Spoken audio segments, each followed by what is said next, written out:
Babam ben küçük bir çocukken bana Sudan'ı anlatırdı. Afrika'nın en güzel insanların orada yaşadığını söylerdi. Sudanlı dostlarından söz ederdi. Ve işte yıllar sonra Osmanlı'nın isim babalığı yaptığı Hortum şehrinde babamın anılarını yad ediyorum. Kent Nil Nehri'nin kıvrımları hortuma benzediğinden bu ismi almıştı. Şimdilerde Türkler bile kente İngilizlerin telaffuzuyla Hartum diyorlar ama Sudanlı için Hartum hep Hortum olarak kalmıştı.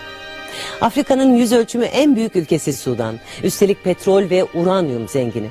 Çin'le olan yakın ilişkisi Amerika'nın hiç hoşuna gitmiyor. Üstelik Çin, Sudan halkı tarafından sevgiyle selamlanıyor. İşte kıyamet oradan kopuyor. Sudan, Afrika boynuzluğun en iştah kabartan topraklarına sahip, son zamanlarda Batı bölgesi Darfur'daki isyanlarla adını duyuruyor. Yıllar süren Güney Sudan'daki ayaklanmaları şimdi Darfur krizi izliyor. Çin'le dost, Sudan'ın başı dertten kurtulmuyor.